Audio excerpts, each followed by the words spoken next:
I'm Elisa Parker. This is the Wild and Scenic Film Festival. 23 years of this extraordinary festival where people come from all over the world and inspire action and tell their stories. And whether it is a filmmaker or a subject in the film, we also have panelists and coffee talks and people leading walks, and our sponsors, which that summarizes our next guest, is Kristen Hull. She is the founder and CEO of NIA Impact Capital, has been a sponsor for a couple of years now of Wild and Scenic, is doing incredible things to change the scape of financial investments, especially for women and other underrepresented groups. Kristen, it's so great to have you back here.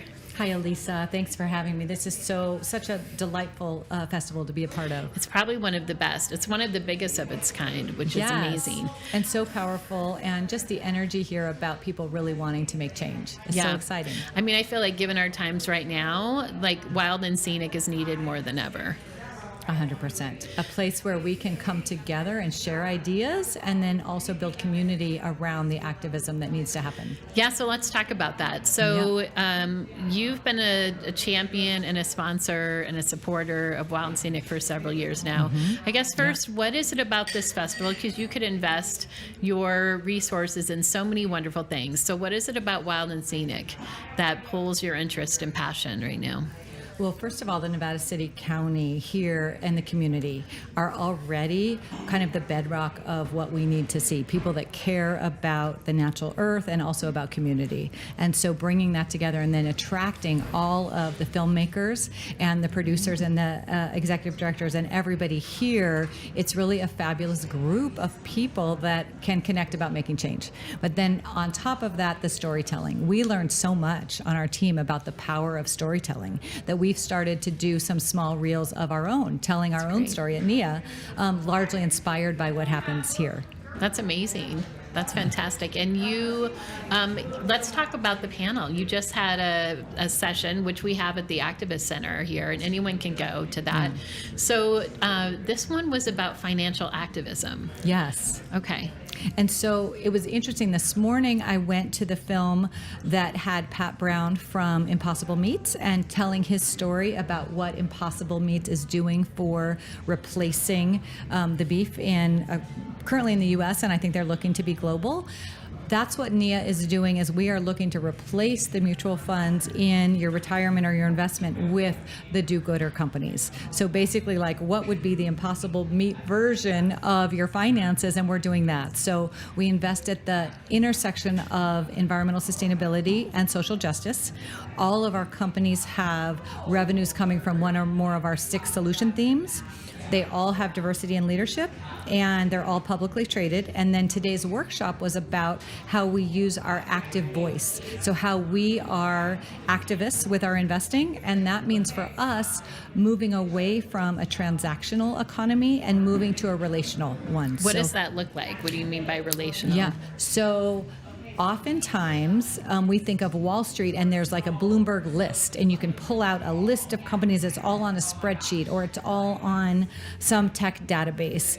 And what we do is we want to get to know the people behind the ticker symbols. So who are the employees at any of the companies we invest at? What are the products and services? Can we try those?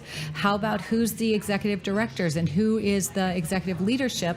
Can we get to know those people and really be on the same win-win team with them? Right, because I mean, really, it's the leadership that drives the culture of the company. Absolutely, yes. And so we are monitoring closely what is that culture and how are they emanating that. And then we bring a lot of expertise across human capital management and company culture. And so then we share that with our companies. So an example, I mean, it's a company that's popular right now. I don't know if it's a favorite, but Tesla. You have a success story with that. Can you tell us a little bit more about that and how NIA Impact is actually making a difference? And well, even around that company. I mean, even though it has some, obviously with Musk, that's a whole other thing. It's a whole thing. We could talk about that, Kristen. And it's very timely. And I'll just say that Tesla is not currently in NIA portfolios as far as what we offer to clients. We have kept a little bit of the Tesla so that we can continue our activist voice as shareholders, and we do that. And so we invested originally because we saw Tesla as the environmental solution. We were really excited about the battery play. We were excited about disrupting the automobile industry, and yet we saw concerns with leadership. We saw a lot of concerns. And we also had employees from Tesla coming to us sharing stories of discrimination, a lot of them. And so we, as activist investors, got involved. And we asked the company to do various things. We've been engaging for quite some time now. And we just got a win with the board, and they have actually said they are going to bring oversight to their human capital management. Wow. What we want to see with all companies is that they hold employees on the asset side of the balance sheet, so something to be cared for, invested into, not on the expense side. And so we're looking for that shift at Tesla. That's amazing. At this last workshop you had and panel at the Activist Center, what was one of the questions or a theme that came up? Because you said there were a lot of questions that the participants were asking you about financial activism. I'm curious what percolated. So some questions were about what we at NIA do as our own activism with our firm and how we engage with companies, like we've had changes at Apple and IBM and Sunrun. And yet the audience wants, and individual investors can do so much with their own voices. So we gave a few samples. One is asking for women-led products in your 401k or your retirement. So going to your employer and saying, I would like to see what are my green options. Can I invest fossil fuel free? Can I invest weapons free? Can I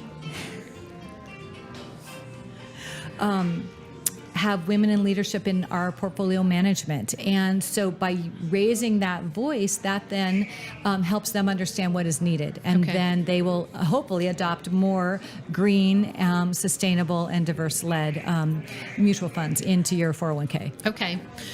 You're changing the landscape right now for so many companies, and actually, and walking the talk around the values that we have. Yeah. What, as far as the influence NIA is having right now, you shared one, a recent example with Tesla, but as we're seeing so many companies now taking a step back with DEI, yes, right? And also knowing that's not financially solvent. That's not necessarily as far as even, being the most successful in our finances, the best step to do. But what is NIA's approach with that right now? And what do you, as far as your story and what you have to say about that? Sure. So we're definitely living in some divisive times, and yet centering people.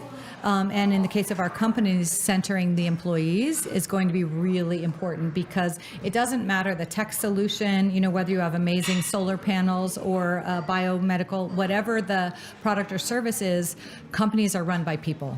So valuing those people, and that's going to mean building a really dynamic and inclusive company environment, and that usually involves some DEI practices. So scrapping those pages off the website is not going to help these companies in the long run, because to be able to attract and retain the top talent, they really need to have DEI practices and welcoming pages on their websites. And yet we're seeing companies backtrack from there. So we are asking our companies to keep their practices and to keep them up. And we're saying that investors are also demanding that. Okay, that's great. Real quick too, Kristen, what do you want to say to everyone who's watching this about why it's so important to show up at Wild and Scenic right now and participate in this festival? Right. Well, one, it's fun. That's fun. It's true. And cultivating joy during these times is one of the most important things we can do, and nurturing our community, but also all of the learning. Learning who's looking at which issues. We learned about the women in Hawaii advocating and blocking a telescope being put on their mountain yesterday, and it was so powerful to learn these examples. And then we heard about completely disrupting the meat industry and going to a more regenerative farming practices. So And then, of course, from our session, learning how to be a financial activist. There's so much to learn and so much to participate in that we're just eating it up. It's very juicy to be here. It is very juicy. Kristen, I appreciate you so much. Thank you for everything you're doing to make a difference in our world. And thank you for the ripples that you're creating here in our community and beyond. It's always great to see you. Kristen Hull of Nia Impact Capital. Do check them out because there's ways that even you can be involved. You don't have to have a company necessarily, right? There can be involved if your company has a mutual fund. There's various ways. That's right. We are on about 12 different brokerages, and we're available. Okay. Yeah. All right. Thank you so much, Kristen. Kristen Hull, I'm Elisa Parker, and this is the Wild and Scenic Film Festival. We'll be right back. Thank you, Kristen.